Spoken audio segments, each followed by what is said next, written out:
yang terjadi sekarang ini ada konflik itu masalah bid'ah, sedikit-sedikit bid'ah. Sedikit-sedikit bicaranya bid'ah. Orang tahlil dianggap bid'ah. Orang bikin haul dianggap bid'ah. Orang bikin maulid dianggap bid'ah. Jangan dulu kita memvonis orang. Karena ketika kita menyebut tentang tahlil, kata tahlil ini adalah dari kalimat la ilaha illallah. Dan di dalamnya juga merupakan tuntunannya untuk perintahnya berzikir. Di tahlil kita diajak berzikir. Berzikir boleh atau enggak? Assalamualaikum warahmatullahi wabarakatuh.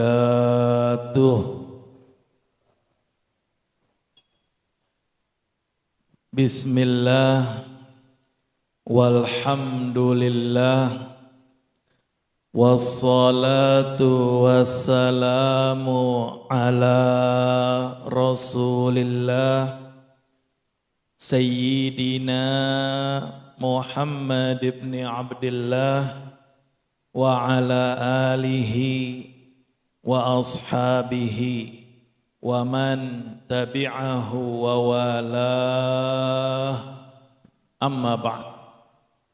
Hadirin ma'asyiral muslimin rahimakumullah.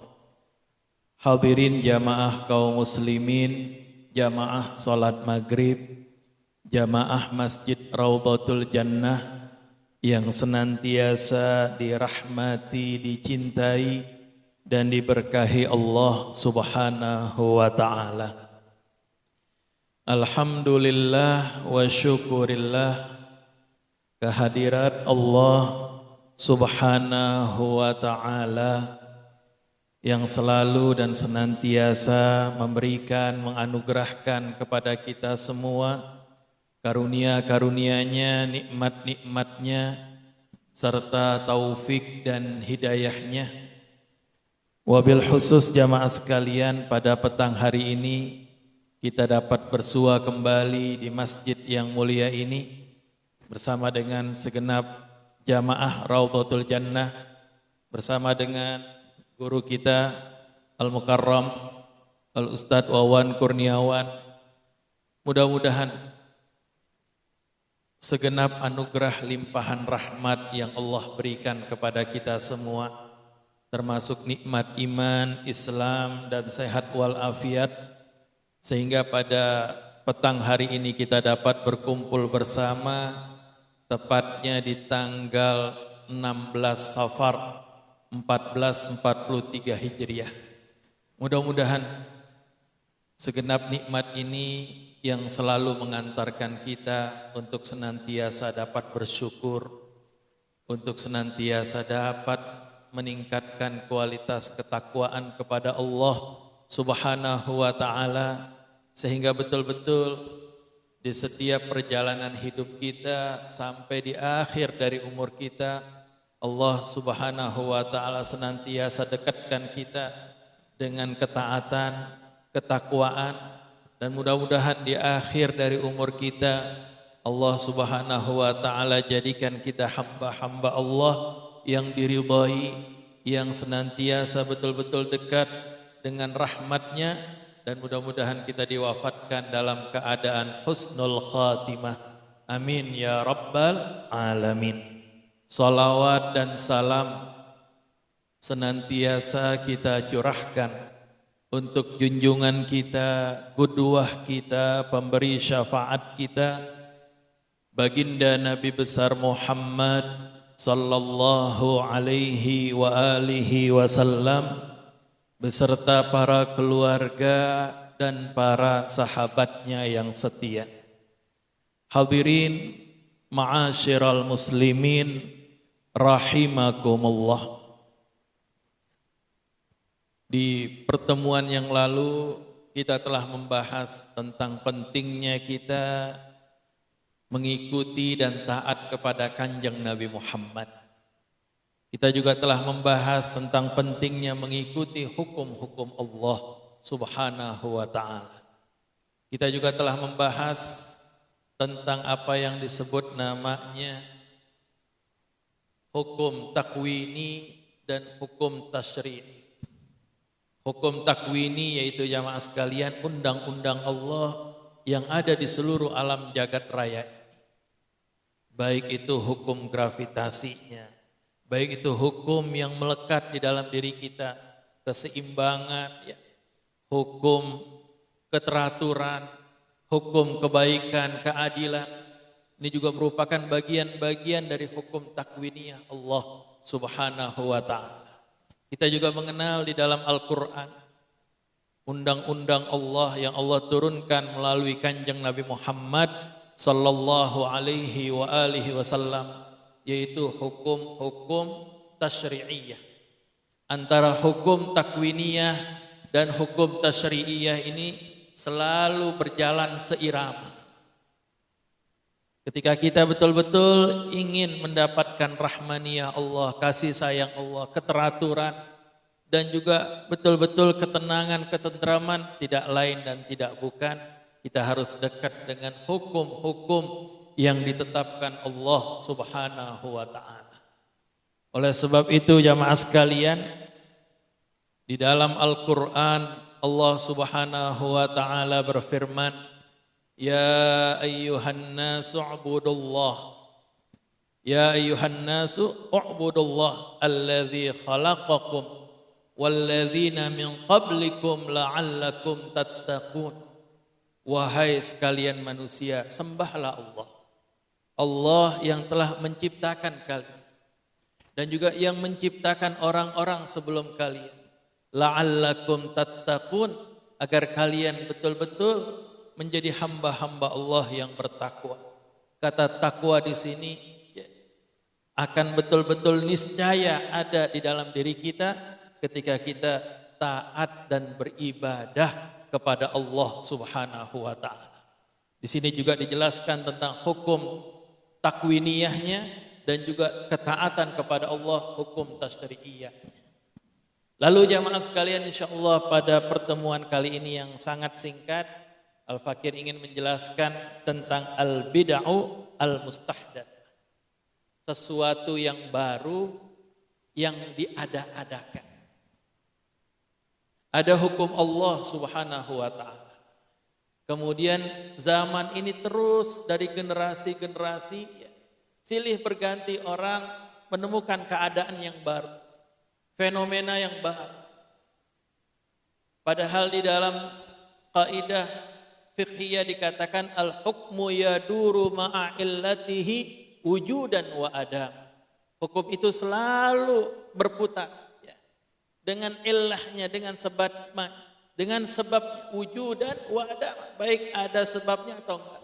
Hukum selalu betul-betul berputar, silih berganti.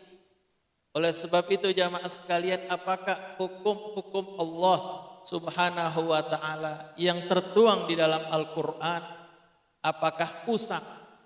Apakah sudah tidak terpakai lagi? Tidak jamaah sekalian. Hukum Allah Subhanahu wa ta'ala ya, diperuntukkan betul-betul untuk seluruh manusia, baik yang hidup zaman kanjeng Nabi Muhammad maupun yang hidup setelahnya terus sampai hari kiamat. Di dalam Al-Quran Allah Subhanahu wa ta'ala berfirman, Fala uqsimu bimawaqi'in nujum. Aku bersumpah dengan tempat beredarnya bintang-bintang. Begitu banyak bintang-bintang, bahkan miliaran bintang-bintang. Dengan garis edarnya, dengan porosnya masing-masing. Wa innahu laqasamun law ta'lamuna 'azim. Sesungguhnya sumpah ini adalah sumpah yang besar, sumpah yang agung. Kalau kalian betul-betul mengetahui, semakin terbuka cakrawala, semakin terbuka ilmu pengetahuan, kita bisa lihat bagaimana kekuasaan Allah di hukum-hukum takwiniyah ini. Kekuasaan Allah Subhanahu wa ta'ala di alam raya. Garis edar bintang-bintang yang ribuan bahkan miliaran, tidak ada satupun yang yang meleset ataupun yang salah jalan. Yang tabrakan pun enggak ada. Wa innahu laqasamun law ta'lamuna 'azim. Ini adalah sumpah yang besar ketika Allah bersumpah dengan tempat beredarnya bintang-bintang. Kemudian dijelaskan innahu laqur'anun karim. Sungguhnya ini kitab ini adalah kitab bacaan yang mulia. Fi kitabim maknun, yang betul-betul kitab yang terjaga dan terpelihara. Baik sejak zaman di Lauhil Mahfuznya, kemudian turun ke Baitul Izzah, kemudian turun berangsur-angsur di zaman Kanjeng Nabi Muhammad sallallahu alaihi wasallam, kemudian sampai sekarang, sampai hari kiamat, Al-Qur'an tetap terjaga. Inna nahnu nazzalna dzikra wa inna lahu lahafidhun. Al-Quran semakin ilmu pengetahuan terbuka, semakin maju, semakin terbuka mukjizat Al-Quran. Tidak ada yang usang di dalam Al-Quran. La yamassuhu illal mutahharun. Al-Quran tidak tersentuh. Baik masa ya musuhnya itu nyentuh begitu, ya, ataupun masa ya musuh terserap betul-betul ilmu-ilmu Al-Quran di dalam seseorang. Illal mutahharun, kecuali orang-orang yang disucikan. Al-Quran turun melalui malaikat Jibril ke Kanjeng Nabi Muhammad. Malaikat Jibril adalah hamba-hamba Allah yang disucikan. Tanzilum mir rabbil alamin, yang turun ya dari Allah Tuhan semesta alam. Lihat jamaah sekalian, fokus kita ya, walaupun zaman berubah, walaupun aturan-aturan tetap ya ada, tapi Al-Quran tetap selalu up to date. Al-Quran menjadi sumber rujukan. Al-Quran menjadi sumber pedoman. Lalu bagaimana apa yang dikatakan dengan al-bid'ah al-mustahdath? Kata bada'a artinya jamaah sekalian sesuatu yang dibuat baru. Sesuatu yang dibuat tanpa adanya contoh. Di dalam kitab Ar-Raghib Al-Asfahani, satu kamus kitab tentang kamus Al-Quran, kata al-bid'ah, al-bad'u atau al-bid'u ya, atau bada'a yubdi'u ya, artinya son'us syai'i bila iktida, membuat sesuatu tanpa adanya contoh, itu namanya bid'ah.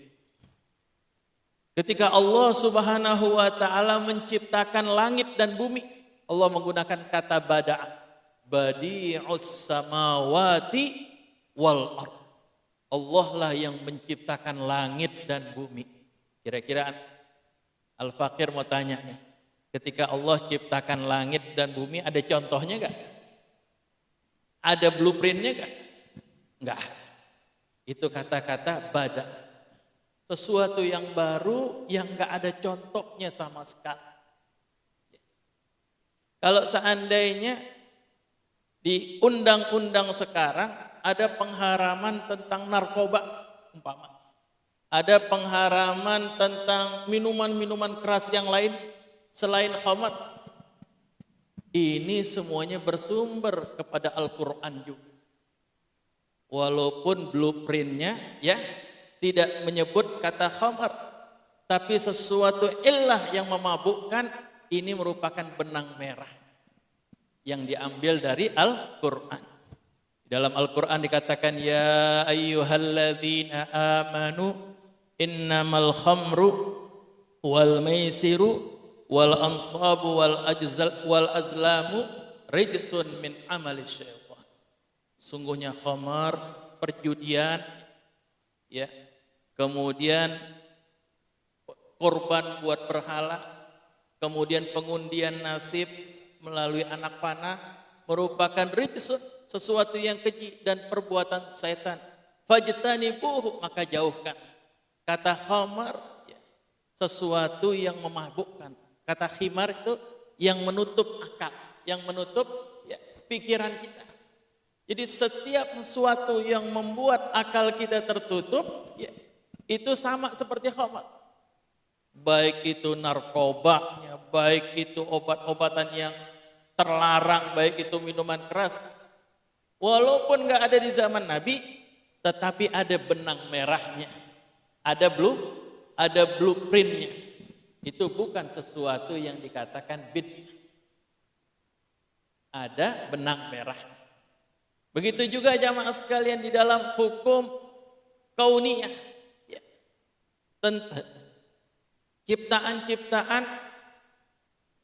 Penciptaan alam ini. Allah Subhanahu wa taala menegaskan bagaimana ciptaan Allah Subhanahu wa taala. Inna fi khalqis samawati wal ardh wa ikhtilafil laili wan nahar la ayatil liulil albab. Sungguhnya di dalam penciptaan langit dan bumi, wa ikhtilafil laili wan nahar, dan silih bergantinya malam dan siang, merupakan ayat, ya, merupakan ayat, tanda-tanda kekuasaan Allah Subhanahu wa taala bagi orang-orang yang berfikir. Kita lihat di sini jamaah sekalian, ada ayat-ayat kauniyah, ada ayat-ayat kalamullah, firman-firman Allah yang tertuang di dalam Al-Qur'an. Ketika Allah menyebut tentang ayat-ayat kauniyahnya, kita lihat umpamanya ada binatang atau makhluk seperti burung, ada capung. Kemudian manusia membuat pesawat, ngambil contohnya, blueprintnya dari burung atau dari capung. Sebenarnya ini bukan bid'ah, karena ngambil contohnya dari ayat-ayat kauniyah Allah Subhanahu wa taala. Ayat-ayat kauniyah Allah Subhanahu wa taala. Oleh sebab itu jamaah sekalian, begitu juga yang terjadi sekarang ini, ada konflik itu, masalah bid'ah, sedikit-sedikit bid'ah. Sedikit-sedikit bicaranya bid'ah. Orang tahlil dianggap bid'ah. Orang bikin haul dianggap bid'ah. Orang bikin maulid dianggap bid'ah. Jangan dulu kita memvonis orang. Karena ketika kita menyebut tentang tahlil, kata tahlil ini adalah dari kalimat la ilaha illallah. Dan di dalamnya juga merupakan tuntunannya untuk perintahnya berzikir. Di tahlil kita diajak berzikir. Berzikir boleh atau enggak? Bahkan wajib di dalam Al-Quran. Allah Subhanahu wa taala berfirman, ya ayyuhalladzina amanu dzkurullaha dzikran katsira wasabbihuhu bukratan wa asila. Ya ayyuhalladzina amanu, wahai orang-orang yang beriman, ingatlah Allah dengan ingatan yang banyak. Sebutlah nama Allah dengan sebutan yang banyak. Wasabbihuhu bukratan wa asila, dan bertasbihlah baik di waktu pagi maupun di waktu siang. Begitu juga jamaah sekalian haul. Memang haul, acara seperti itu enggak ada di zaman Nabi. Tapi di dalamnya ada blueprintnya. Sesuatu yang betul-betul terkandung ilahnya di dalam Al-Quran. Contohnya, biasanya haul itu, ya, di samping kita mendoakan yang telah berpulang ke rahmatullah, kita menyebut kebaikan-kebaikan orang yang telah berpulang ke rahmatullah. Di dalam sebuah hadis katakan, uzkuru mahasina mautakum. Sebutlah kebaikan-kebaikan orang yang telah berpulang ke rahmatullah. Buat apa? Menjadi iktidah, menjadi contoh. Begitu juga jamaah sekalian, di dalam Al-Quran banyak kisah para nabi yang diangkat di dalam Al-Quran oleh Allah Subhanahu wa taala untuk menguatkan perjuangan Kanjeng Nabi Muhammad. Di dalam Al-Quran misalnya Allah Subhanahu wa taala berfirman, wa kullan naqussu min amba'ir rusuli ma nuthabbitu bihi fuada. Berapa banyak kami kisahkan di dalam Al-Quran kisah-kisah para nabi. Untuk apa? Untuk memperkuat hatimu di dalam berjuang dan di dalam berdakwah. Ini masalah haul. Begitu juga masalah peringatan maulid, katanya bid'ah. Padahal di dalam peringatan Maulid yang kita betul-betul hadirkan di situ kecintaan kepada Kanjeng Nabi Muhammad. Kita mengangkat Rasulullah agar kita menjadi contoh.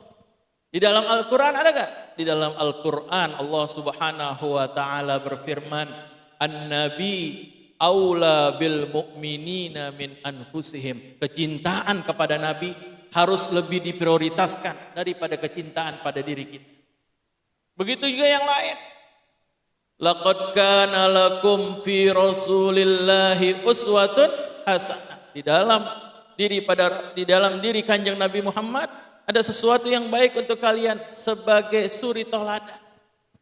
Penuntun hidup kita. Contoh yang baik ada pada diri Kanjeng Nabi Muhammad. Kalau enggak diangkat ke permukaan, bisa enggak contoh Nabi? Enggak bisa. Perayaannya memang bid'ah. Tapi di dalamnya ada tujuan yang betul-betul ada benang merahnya di dalam Al-Quran. Walhasil jamaah sekalian bid'ah tadi yang disebut ternyata ada contohnya di dalam Al-Quran. Jadi sama sekali ya tidak menyimpang dari ajaran-ajaran hukum-hukum Al-Quran dan apa yang dibawa oleh Kanjeng Nabi Muhammad sallallahu alaihi wa alihi wasallam. Inilah jamaah sekalian yang dapat Al-Faqir sampaikan. Mudah-mudahan bermanfaat buat Al-Faqir dan antum sekalian. Wallahu muwaffiq ila aqwamit thariq. Wassalamualaikum warahmatullahi wabarakatuh.